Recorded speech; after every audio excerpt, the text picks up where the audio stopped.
Good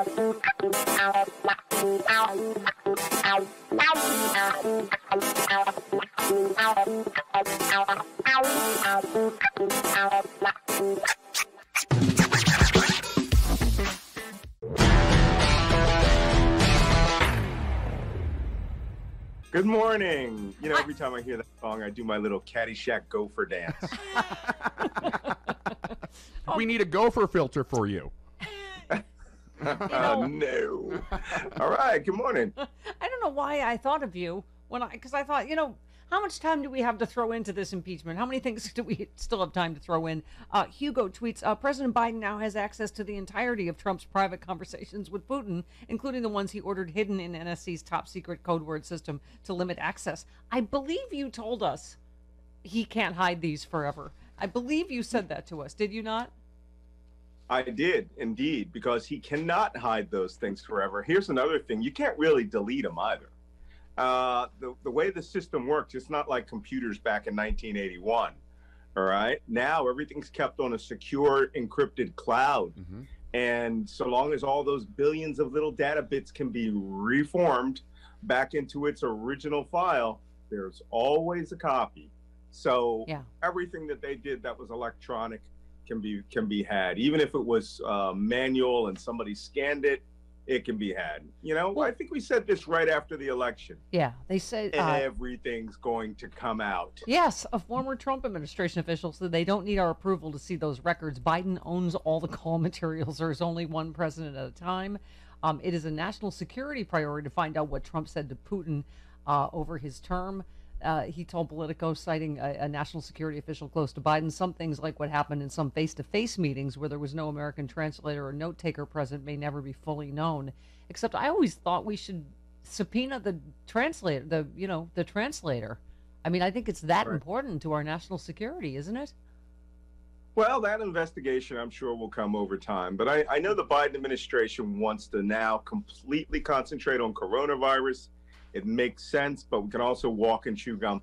I'm a big fan of letting the new inspector generals just get back into office and start scrubbing the complaints about what happened during the Trump administration, and then referring those things to the new Justice Department, should we ever get an attorney general, and let the Justice Department deal with it as it comes up. Well, and I was heartened that Biden has begun firing all the U.S. attorneys under Trump.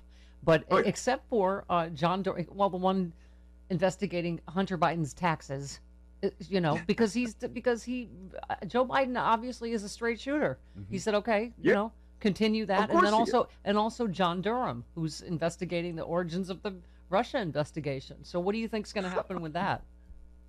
Oh my God! Like I said, I monitor right-wing communications all the time, and I read Parler, and I read Gab and all the rest of their stuff. I get up at 3 a.m. to listen to this. And they're really upset with Bill Barr and John Durham. Yeah. They thought that they were getting the Kraken before it was a Kraken, right? Right. They thought that the Durham investigation was going to blow it wide open. And nothing. So, of course, Biden's going to let the Durham guy finish his investigation. All he's going to do is file his travel claims, collect his stuff up in a box and say, we found nothing. Same thing with the Hunter Biden investigation.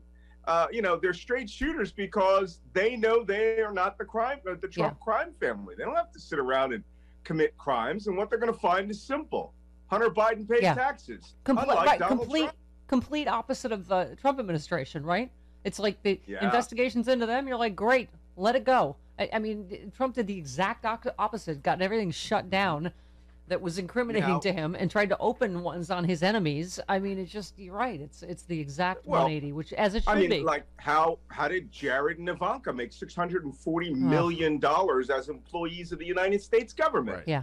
Thank you. That's over 4 years. That's something that you might want to take a look at. Thank you. And we gave up so much to serve the government. We gave up so much money. It's like, oh, please. All right. So before we get to impeachment, what did I say yesterday, Travis? I'm dying to talk to Malcolm about this water thing. Because I was in New York. I lived in New York in Croton-on-the-Hudson, near where you live, in during 9/11. And I remember, Malcolm, I used to hike and bike around the reservoir all the time, Croton Dam. I was like, oh my God, this is wide open. Anyone could get in here and poison the entire water system of New York City. So, and you said, yeah, you didn't predict this, but you said I did write several warnings on Russia remote seizure attacks that seem almost identical to the Florida incident in your Hack America book. So Yeah. tell us about Florida and because you're right, Iran and Russia have done this before.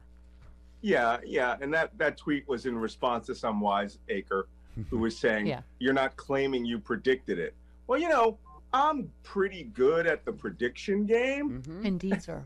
Simply because I'm watching for this stuff. And in fact, I wrote a book called Hacking ISIS, where we discussed Iranian and ISIS's attempts to try to get into U.S. infrastructure, and were successful in some really rudimentary ways.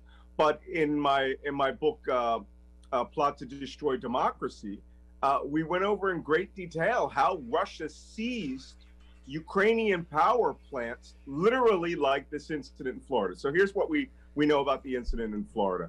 A small town in northern Florida had found that their water treatment plant, which was operated by computer, which controls all the chemicals that are released inside there, they found the operator literally saw someone taking control of his computer. Right. The cursors were moving. He was hands off on the console. Right. It was opening up chemical, valves to allow that ordered 1,000% more lye to be deposited into the water than what is normally done. Usually it's 100 parts per million. This ordered 1,100 parts per million. And they managed to somehow take control of the computer again after 3 to 5 minutes, and they shut down this command to dump this poison into the water. Now, granted, it was not a lot, but the fact is someone knew how to do it. Yeah. Someone knew the software that they were using. They knew how to get to the control systems. They knew what chemical could be put in there that would create the most damage. And what's interesting is this occurred last Friday. They had the press release, they had the press conference on Monday. And, from what I hear from most of my cyber warfare friends, this is relatively easy. But it still would require someone who knew that power plant's computer system, that knew what kind of software they were using, and that knew what they were doing. That is an act of cyber terrorism. Even if it turns out to be some 17-year-old kid from Ames, Iowa, that's an act of cyber terrorism. Yeah. They attempted to poison a United States water system. Malcolm, do you agree with our friend Frank Leguzzi? And I assume you do. I mean, I do, that we need domestic terrorism laws. And, we do. I mean, it's even these Capitol rioters, you just can't charge white supremacists, right-wing extremists the way you can, international terrorists, I guess you call it, right? And and the thing is, I'm not afraid of going, oh, well, then they're going to use that against Black Lives Matter protesters, because they're not domestic terrorists. They were largely peaceful, the Black Lives Matter. So I think why the right wing is scared of this is because they know it's all, our number one problem is right-wing terrorism, right? Yeah, it's their people. I mean, when Timothy McVeigh blew up the Murrah building in Oklahoma City and killed, 180 American citizens, he was never charged for terrorism. He was never arrested for terrorism. Granted, we use the word terrorist, but the only thing, since there are no laws on the books in the United States that says an American citizen who carries out an act of political violence with the intention to influence an audience beyond the immediate victim, which is the definition of terrorism, can't be charged with terrorism because there's no domestic terrorism laws in the books. And it's pretty much because Republicans have stopped all those efforts. Right. McVeigh was charged with use of a weapon of mass destruction, misuse of explosives, parking a vehicle illegally, stupid things. Right. There needs to be an umbrella domestic terrorism law. But the way that you've sharpened that so that it protects your civil liberties is you tie it to an actual act that falls under the terrorist rubricon. In my first book that I ever wrote, 3 editions used throughout U.S. law enforcement, the Terrorist Recognition Handbook, I make it very clear. Civil protest, the attack on the Capitol, was not an act of terrorism, even though we say that. It was the people that were intending to hunt down politicians that were terrorists within this giant, massive civil protest, which became another classification, insurrection. And insurrection is a crime all to itself, right? We have the whole 14th Amendment. The Civil War was all that. And speaking of which, I was just going to say, what were your reactions to yesterday? Because we didn't get to just your general impression. I mean, obviously, this was about insurrection, and I think it could not have gone better for our side, could not have gone worse for theirs. What do you think? You know, yesterday was just to determine whether it was constitutional. Today, they're making the pitch that this was insurrection. And they got 16 hours to spell out what insurrection is, what was done, how it was done, how Trump called for rebellion, how to tie this to the way that the South called for rebellion in the Civil War. That's why we have this law in the Constitution, that, you know, the 14th Amendment. You cannot carry out an act of insurgency or insurrection against the United States government, It also has sedition in there, which is the talk of overthrowing the United States government with the intent to support a rebellion or an insurrection. We've seen that. We can actually tie that. But my favorite part about yesterday was how Trump's seemingly, you know, somnambulant lawyers managed to come out and say two things that were absolutely amazing. If you carry out this conviction, there will be civil war. Yeah. And like, what? You know, you're going to make everyone mad? That's how we do the laws in the United States? You know? And then the other one was, why aren't you just trying him in a criminal court since he's a civilian now? Oh, good idea. Thank you. Thanks, lawyer. Making a note of it. Trump. Yeah. Maybe the district attorney of Washington, D.C.